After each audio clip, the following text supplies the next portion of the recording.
Sejam muito bem-vindos. Boa noite a todos. Sejam muito bem-vindos mais essa noite na exposição doutrinária da nossa Casa Espírita Eurípides Barçanufo, com o nosso amigo Murilo. E o tema de hoje, ainda que eu falasse a língua dos homens e dos anjos. E para que todos nós possamos entrar nessa frequência, dessas vibrações dessas palavras, eu vou executar uma canção chamada Anjos, do nosso amigo Beto Melo.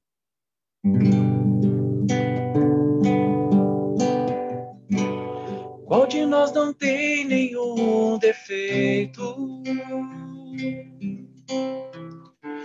Qual de nós não tem uma virtude?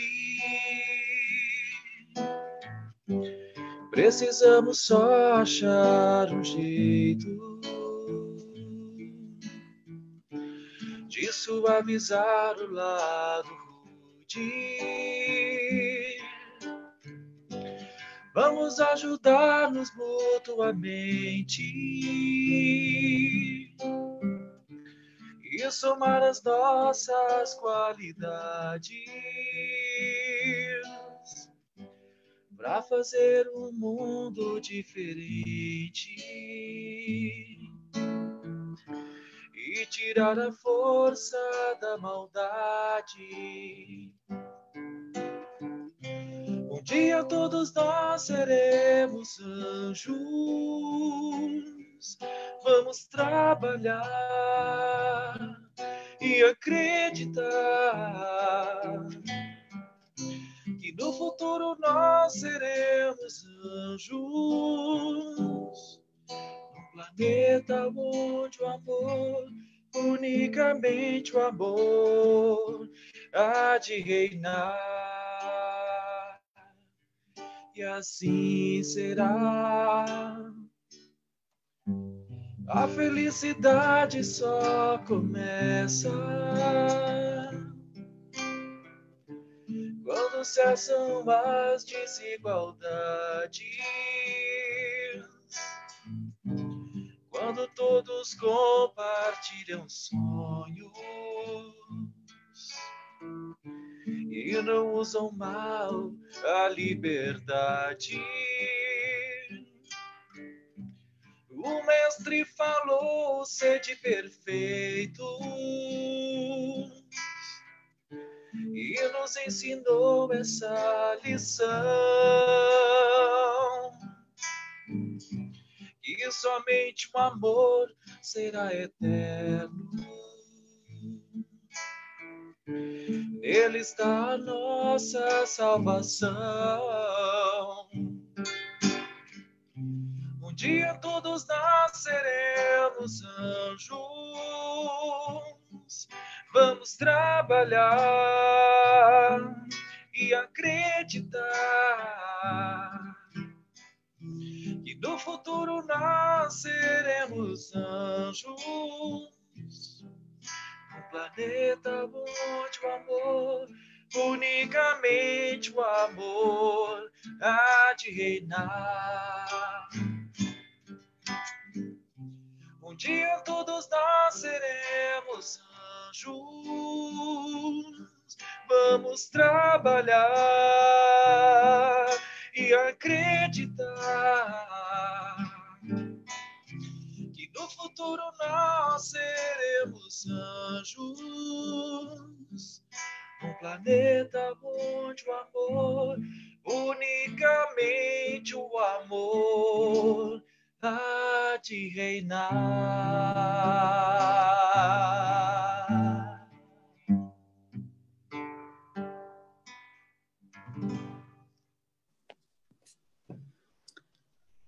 Boa noite.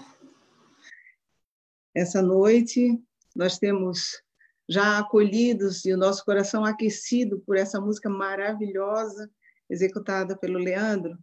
Nós temos o prazer de receber na nossa casa virtual, nós temos o prazer de receber o Murilo Machado, trabalhador do Centro Espírita Fé, Cristo e Caridade de Blumenau. E para nós já continuarmos nesse clima de aconchego, da nossa casa, vamos então fazer a leitura do livro Vinha de Luz, a leitura número 107 do livro Vinha de Luz, denominada Joio. Deixai crescer ambos juntos até a ceifa, e, por ocasião da ceifa, direi aos ceifeiros: colhei primeiro o joio, atai-o em molhos para o queimar. Jesus. Está em Mateus, capítulo 13, versículo 30.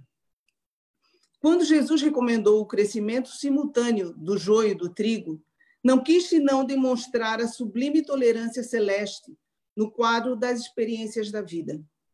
O mestre nunca subtraiu as oportunidades de crescimento e satisfação do homem, e, nesse sentido, o próprio mal, oriundo das paixões menos dignas, é pacientemente examinado por seu infinito amor, sem ser destruído de pronto. Importa considerar, portanto, que o joio não cresce por relaxamento do lavrador divino, mas sim porque o otimismo do celeste semeador nunca perde a esperança na vitória final do bem. O campo do Cristo é região de atividades incessantes e intensa. Tarefas espantosas mobilizam falanges heróicas. Contudo, apesar da dedicação e da vigilância dos trabalhadores, o joio surge, ameaçando o serviço. Jesus, porém, manda aplicar processos defensivos com base na iluminação e na misericórdia. O tempo e a bênção do Senhor agem devagarinho, e os propósitos inferiores se transubstanciam. O homem comum ainda não dispõe da visão adequada para identificar a obra renovadora. Muitas plantas espinhosas ou estéreis são modificadas em sua natureza essencial pelos filtros amorosos do administrador da seara, que usa afeições novas, situações diferentes, estímulos inesperados ou responsabilidades ternas que falem ao coração. Entretanto, se chega a época da ceifa, depois do tempo de expectativa e observação, faz-se então necessária a eliminação do joio dos molhos. A colheita não é igual para todas as sementes da terra. Cada espécie tem o seu dia, a sua estação. Eis porque, aparecendo o tempo justo de cada homem e de cada coletividade, exige-se a extinção do joio, enquanto os processos transformadores de Jesus foram recebidos em vão. Nesse instante, vemos a individualidade ou o povo a se agitarem através de aflições e hecatombes diversas, em gritos de alarme e socorro, como se estivessem nas sombras de naufrágio inexorável. No entanto, verifica-se apenas a destruição de nossas aquisições ruinosas ou inúteis. E, em vista do joio ser atado aos molhos, uma dor nunca vem sozinha. Assim, meus irmãos, com a leitura do livro Vinha de Luz, lição 107, denominada Joio, nós vamos fazer a prece de abertura dessa noite de trabalho na nossa casa, virtual tecnologicamente, mas na nossa casa real, na casa mental, na casa do coração de todos nós, da casa e da causa que nos une, que é a Casa Espírita Eurípides Barçanufo e a causa espírita. Então, habitualmente, nós fechamos os olhos, mas fica a critério de cada um. Senhor Deus, eis-nos aqui, reunidos mais uma vez pelos meios que temos a possibilidade nesse momento. Eis-nos aqui, Senhor, buscando discernir o joio do trigo. Nesse momento, onde somos testados em nossas vicissitudes individuais, em nossas vicissitudes coletivas, onde convulsionamos coletivamente, porque é dada a hora de separar o joio nos molhos, então, onde estavam atados com o trigo. Pai, fazei de cada um de nós trabalhadores da tua seara. Eis-nos aqui, com as nossas mãos e os nossos corações abertos, buscando te servir. Dai-nos a força para a hora do testemunho. Dai-nos a força de não sucumbirmos na hora de separar o joio do trigo. Permita ainda, Senhor, que possamos ter ouvidos de ouvir e olhos de ver todos os ensinamentos que conosco serão compartilhados na noite de hoje. Assim sendo, agradecidos pela oportunidade de trabalho, damos por abertos os trabalhos dessa noite. Então tá, mais uma vez, reiteramos e passamos a palavra para o palestrante dessa noite, nosso amigo Murilo, do Centro Espírita Fé, Cristo e Caridade de Blumenau. Murilo, seja muito bem-vindo à nossa casa espírita Euripides Barçanufo, e a nossa casa agora virtual é toda tua. Temos fé em Cristo pela tua caridade de vir trabalhar conosco essa noite. Muito obrigada. Fique à vontade.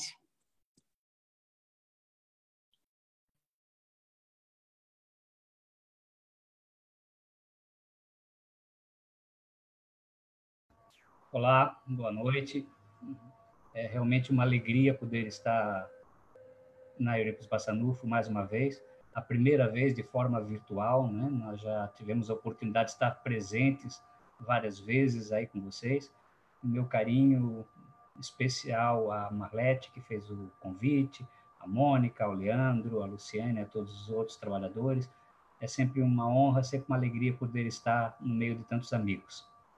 Eu trouxe hoje uma fala, né, e usei como título uma parte de uma passagem interessante, de um texto interessante, que diz: ainda que eu falasse as línguas dos homens e dos anjos, e não tivesse caridade, seria como metal que soa, ou como sino que tine.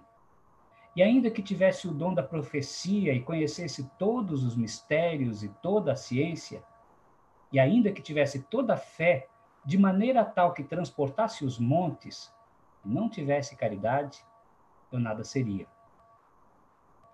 E ainda que distribuísse toda a minha fortuna para o sustento dos pobres, e ainda que entregasse o meu corpo para ser queimado, e não tivesse caridade, nada disso me aproveitaria.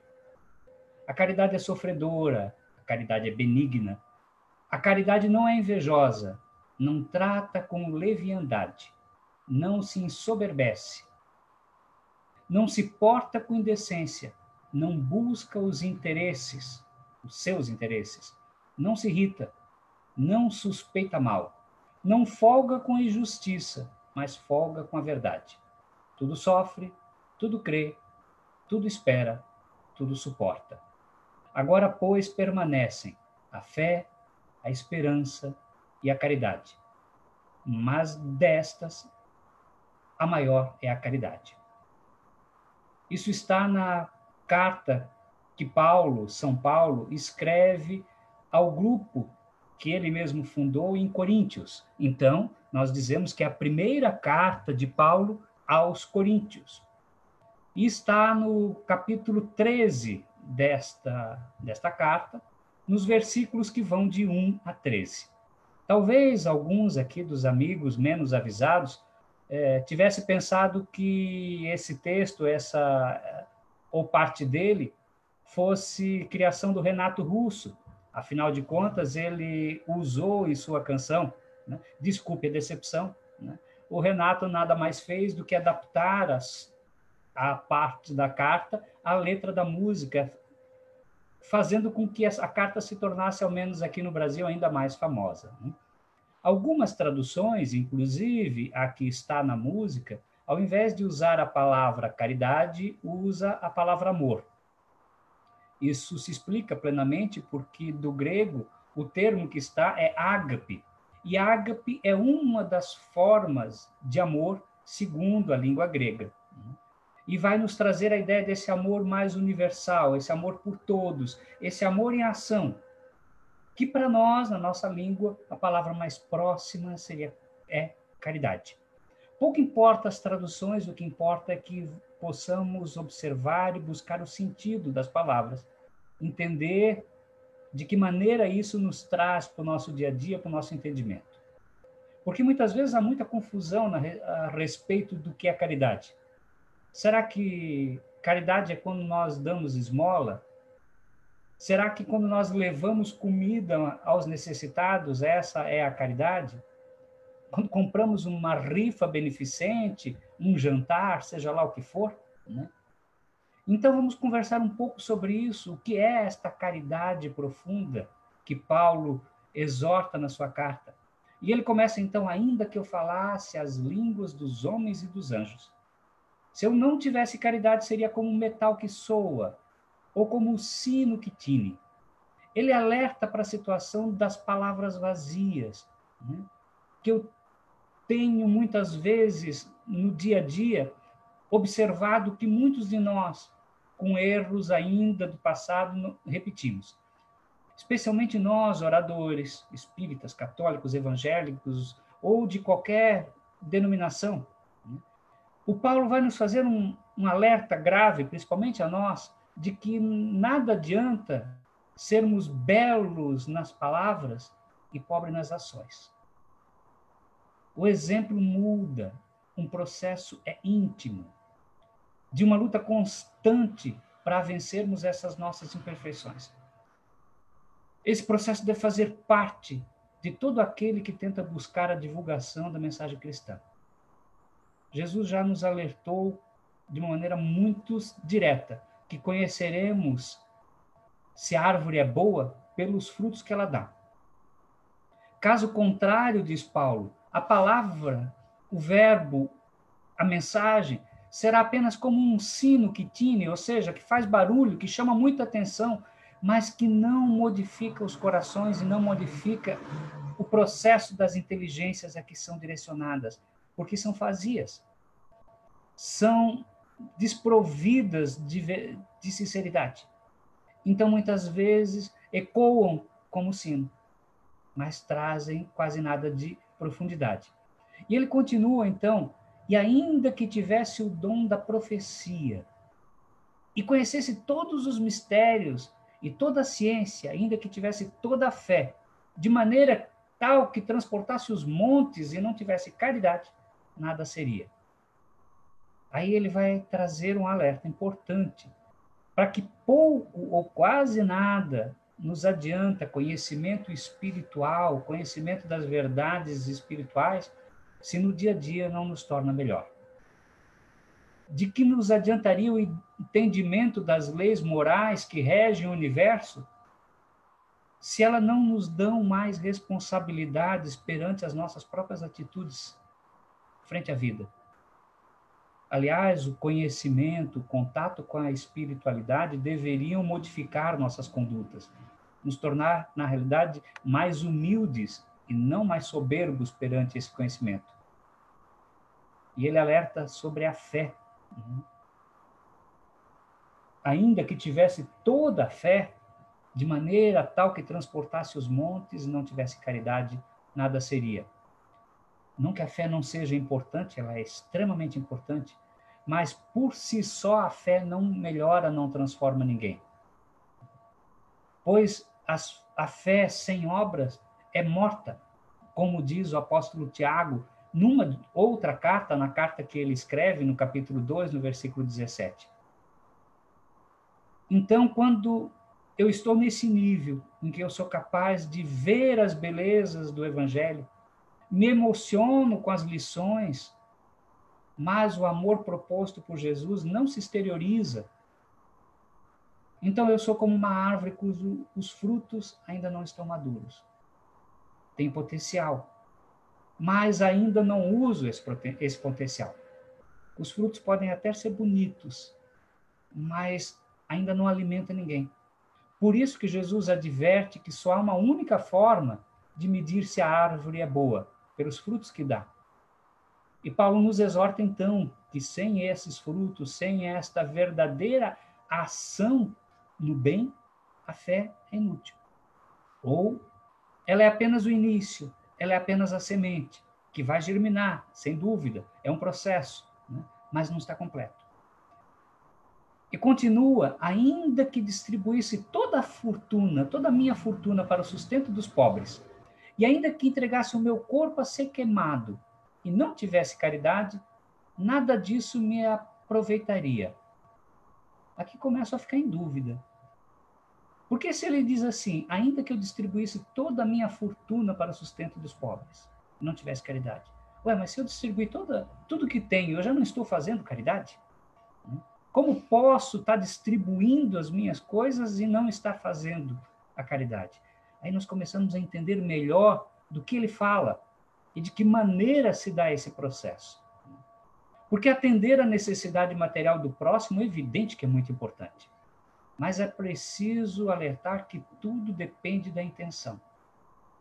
Como assim? Eu posso doar algo e ainda assim não estar fazendo algo positivo? Para o meu coração, muitas vezes pode acontecer isso. Porque é importante observarmos qual é o objetivo que está me levando a uma doação material. Talvez pode ser apenas para que eu aparente aos outros, né, que eu passe a imagem a outras pessoas de que sou uma pessoa com uma boa consciência, com uma boa responsabilidade, né? Então, eu estou mais preocupado na aparência que eu desperto em outras pessoas, algumas vezes, do que no objetivo, efetivamente, daquela doação. Talvez eu esteja apenas querendo aliviar minha consciência. Cometi desatinos e daí penso, quem sabe se eu fizer uma doação aqui, eu me sinta melhor. Então, qual o objetivo real daquela doação? E pior, ao fazer uma doação, eu posso até humilhar a pessoa. Eu posso chegar com ar de soberba, de superioridade, ferindo aquele que se humilha a pedir. Então, a doação deve ter um único fim, o amparo e alívio do sofredor. Então, Paulo instrui de que nada adianta, por exemplo, castigar o corpo. Hoje em dia já não temos mais este processo no dia a dia das pessoas que fazem açoites, achando que castigar o seu corpo está, de alguma maneira, fazendo com que o espírito fique mais puro. Essa ideia de flagelos já passou. Mas nós temos muito ainda os autoflagelos psicológicos. Muitas vezes até aceito na sociedade esse processo. Então, de que maneira é esta caridade? Para que serviria isso? Para nada. Não se mede, meus queridos, caridade pela quantidade de coisas que se dá. Se eu estou com fome, eu vou sentir o seu amor quando você me dá de comer, evidente. Mas, se eu, por exemplo, sou um empresário, se eu sou milionário, estou pensando em me suicidar, então eu vou sentir o seu amor quando você tocar minha alma e me fizer recuperar o sentido da minha vida. Então vai muito além do processo de doar coisas. Tem uma passagem muito interessante que se conta da vida de Chico Xavier. Conta-se que um belo dia ele acorda mais cedo do que de costume, coloca seu terno, simples, mas elegante, e pede para uma senhora que veio a trabalhar na casa dele que preparasse naquele dia não um café só para ele, mas café para 2 pessoas, porque ele saberia que uma outra pessoa chegaria ali. Às 7 da manhã estaciona um carro na frente da casa do Chico. E um dos homens mais ricos do Brasil entra na casa dele. Senta-se à mesa simples, humilde, toma um café com o Chico, expõe a sua dor, fala, chora compulsivamente, ouve as palavras de alento e de esclarecimento, conversa com o Chico, fica uns 30 minutos e depois vai embora. A senhora que fez o café olhava para aquela cena e não acreditava. Quando o homem vai embora, ela vira para o Chico e diz, mas seu Chico, que coisa, diz ela. Esse homem tão rico. Aí o Chico, naquela humildade, diz assim, não, minha querida, você está enganada. Ele é tão pobre, mas tão pobre, que só tem dinheiro. Então, o nosso conceito do que efetivamente estar na fortuna. Ter riqueza talvez tenha que ser um pouco ampliada, porque muitas vezes a pessoa é tão pobre, que só tem dinheiro. A caridade, então, segundo Paulo, é sofredora, é benigna. A caridade não é invejosa, não trata com leviandade e não se ensoberbece. Temos aqui, pela fala do Paulo, que ter muito cuidado com a ideia do puro assistencialismo, de levar simplesmente o bem material. Porque esse assistencialismo é aquele que não eleva a criatura, que não promove ela a uma situação melhor. E pior, muitas vezes me faz ficar com um sentimento de soberba. Olha, eu sou melhor que você, pois eu ajudo. Será que sou melhor? Ou será que as condições da vida me deram, naquele momento, uma situação melhor para que eu consiga me observar e me portar melhor? Como é que eu estaria se tivesse na condição inversa? De que maneira eu me portaria se tivesse na condição inversa? Será que eu aprendi todas as lições possíveis para que eu não vá para essas condições inversas nesta ou em outras encarnações? E complementa então ele: não se porta com indecência, não busca os seus interesses, não se irrita, não suspeita o mal, não folga com injustiça, mas folga com a verdade. Porque a caridade, meus queridos, a caridade busca decência e busca fraternidade. Porque não faz sentido hoje nós ajudarmos um necessitado e amanhã trapacearmos com alguém.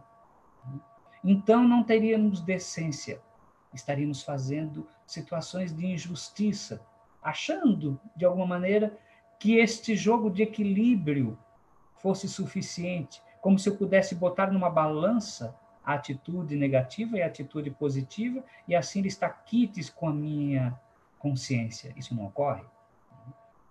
Então, não pode ser uma compensação para aliviar nossas culpas, para aliviar nossos erros. A caridade, segundo Paulo, tudo sofre, tudo crê, tudo espera, tudo suporta. É a necessidade de entendermos que muitas vezes não está na hora de determinada coisa ocorrer. Então, há necessidade de que usemos paciência e resignação. Saber esperar é uma atitude sábia e é uma atitude de caridade. Saber o momento correto. Então, tudo sofre, tudo crê e tudo espera, suporta, quando ainda há necessidade de se suportar. Agora, pois, complementa no final ele, permanecem a fé, a esperança e a caridade, as três grandes virtudes. Mas dessas três grandes virtudes, ele alerta que a maior de todas é a caridade. Porque a caridade é um conjunto de atributos morais e intelectuais que fará que nós, espíritos, sejamos donos do nosso próprio destino. A fé e a caridade, a fé e a esperança são, em realidade, indispensáveis para a existência. Sem ela, nós perdemos o rumo. Sem ela, nós perdemos a possibilidade de olhar o horizonte de uma maneira maior. Mas, sem a caridade, não há um sentido, um sentimento verdadeiro. Porque a caridade é o amor em ação. É a possibilidade de levar aquilo que eu já desenvolvi dentro de mim para o mundo que me cerca. Ora, não é à toa que Allan Kardec, quando vai estruturar a doutrina espírita, a codificação, coloca um lema para a doutrina espírita. Ele nos diz assim: fora da caridade não há salvação. Mas é importante que nós entendamos de que salvação está sendo falado. Será que é ser levado ao paraíso para passar a eternidade sem fazer nada? Essa é a salvação? Sem nenhuma preocupação? Ora, quando nós vamos ver todas as comunicações espirituais, elas nos mostram que os espíritos superiores estão sempre trabalhando, aprendendo, estudando, ajudando. Esse paraíso, meus queridos, de gozos inúteis, sentados junto a Deus, vendo do alto o sofrimento de quem errou, é mera criação humana. Não condiz com a bondade divina, não condiz com os ensinamentos de Jesus. O próprio Jesus nos ensina: meu Pai trabalha sempre, eu também trabalho. Ora, se Jesus trabalha incessantemente, quem somos nós para achar que o nosso futuro é estar na inutilidade, num paraíso inútil, sem nada a fazer? Então a doutrina nos ensina que não há salvação fora da caridade. Porque todas as lições de amor e sabedoria podem sintetizar-se em caridade. É voto de pobreza? É doar tudo que tenho? É não batalhar por condições melhores da vida? Não, com certeza não é isso. A doutrina espírita nos ensina que é o sentimento de amor que é mais importante que tudo. É este sentimento que é a verdadeira mudança no meu crescimento. Até mais importante que a forma de crença. A doutrina espírita é a única que fala que o mais importante não é ser espírita, mas é a mudança interior dos meus pensamentos. As religiões querem, muitas vezes, aglutinar cada vez mais adeptos, e o mais importante é participar desta ou daquela denominação. A doutrina espírita diz que o importante não é a minha forma de crença, mas o que eu faço com essa crença. É a lição principal que está em Mateus, capítulo 6, no versículo 34, que Jesus fala sobre olhai os lírios do campo, uma linda passagem, em que ele vai dizer que nós devemos procurar primeiramente o reino de Deus e todas as outras coisas nos serão dadas por acréscimo. Muitas vezes, uma visão equivocada nos faz imaginar que basta pensar no reino de Deus, nas coisas espirituais, e todo o resto virá magicamente. Ele não diz para procurarmos unicamente o reino de Deus. Ele diz para procurarmos primeiramente o reino de Deus. Que a nossa preocupação inicial seja essa mudança interior, a mudança de mente, a mudança de sentimentos, o reino de Deus no meu coração. A partir do momento que eu mudo essas características, o que está ao meu redor começa a mudar também. Porque primeiro eu observo o meu derredor de outra forma. E segundo, a minha própria atitude muda a realidade onde eu estou. Então procurai primeiramente o reino de Deus, ensina o Mestre Jesus.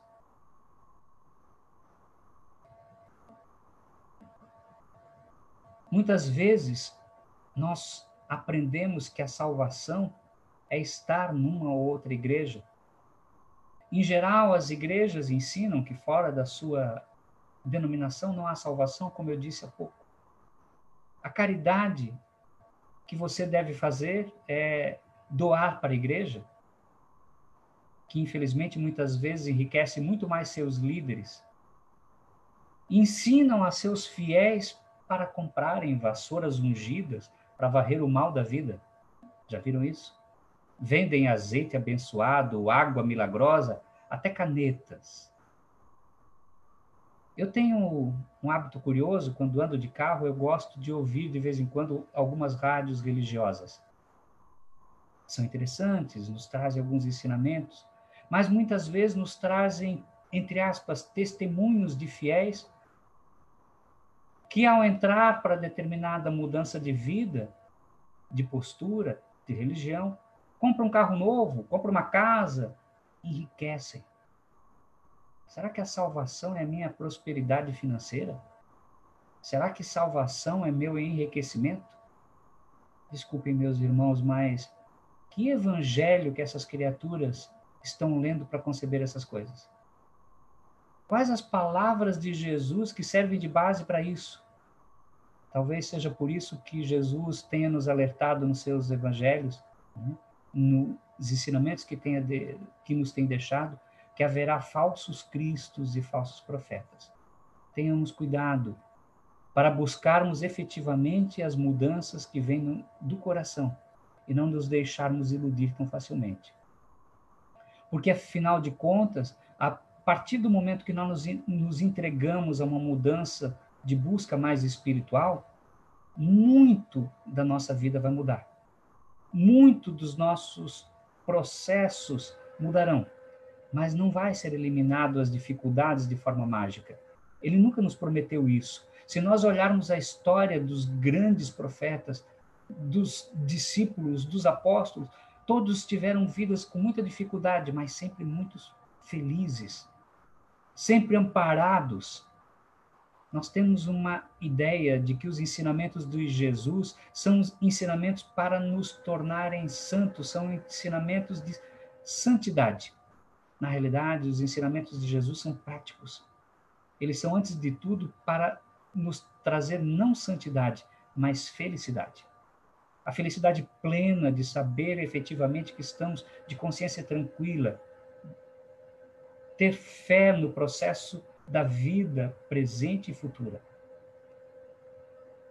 É claro que muitas vezes nós não vemos luz no fim do túnel. Quem de nós não passa por dificuldades que apertam o coração de forma dolorida? Todos nós. Faz parte do processo da vida em que ainda estamos. E todos nós temos direito de chorar perante as nossas dores. Todos nós temos direito de sentir as dores que passamos. Mas nós não temos direito de perder a nossa dignidade. Nós temos que levantar a cabeça. Tenha bom ânimo, disse Jesus, eu venci o mundo. Então tenhamos bom ânimo, tenhamos fé, entendendo que essa fé é uma mudança de comportamento, de processo. Talvez seja a hora de nós olharmos a vida de uma outra forma. Talvez esteja na hora de nós olharmos para a dor do próximo e não apenas para nós. E assim, amenizando a dor do outro, a nossa própria é amenizada. Nesses momentos de dores que a humanidade toda está passando, que o nosso país vem passando por grandes dificuldades, que as nossas cidades aqui estão próximas. Quantas necessidades, quantas instituições precisando de gente para ser voluntário. Ah, mas eu não posso. Será que não pode? Excetuando aquelas situações onde realmente eu preciso me conter dentro de casa, mas hoje em dia, quanta forma de comunicar. Um abraço que não seja físico pode ser pelo WhatsApp. Uma mensagem que eu possa levar àquela criatura, eu estarei fazendo a minha parte. Quanto posso ajudar? Quantos precisando de nossas mãos, precisando de nossa palavra, precisando de um pouco do nosso tempo.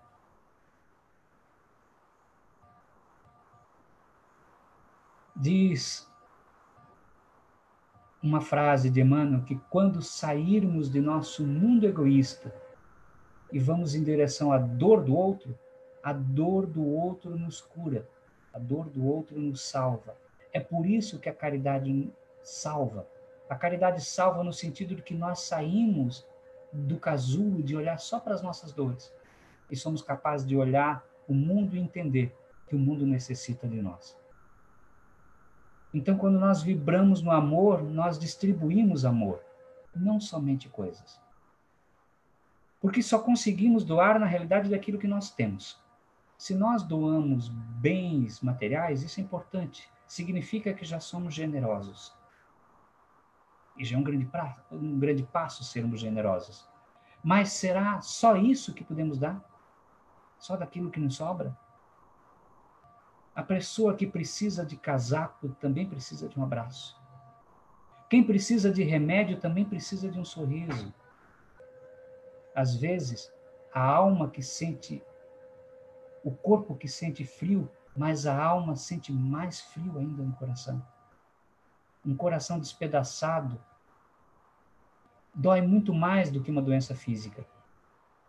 Então, meus queridos, quando nós doamos coisas, nós transferimos posse. Era nosso, deixou de ser. Esse é o processo. É um bom exercício de desapego. Afinal, um dia nós vamos deixar todas as posses que temos. E é bom a gente já ir exercitando isso. Mas quando nós doamos de nós mesmos, quando nós doamos carinho, quando nós doamos amor, cuidado, proteção, tolerância, nós não transferimos posse. Ao contrário, quanto mais damos, mais recebemos da vida. Não é uma transferência. Na promessa de Jesus é uma semente que produz 100 por 1. É a matemática do amor. Quanto mais doamos, mais nos tornamos merecedores de receber. E eu não estou falando aqui de bens materiais, o pagamento é outro. Não somos donos, meus queridos, de nada que podemos tocar ou segurar. Nós somos apenas usufrutuários. Fazemos usufruto. Usamos por um determinado tempo, mas depois teremos que prestar conta a quem nos emprestou.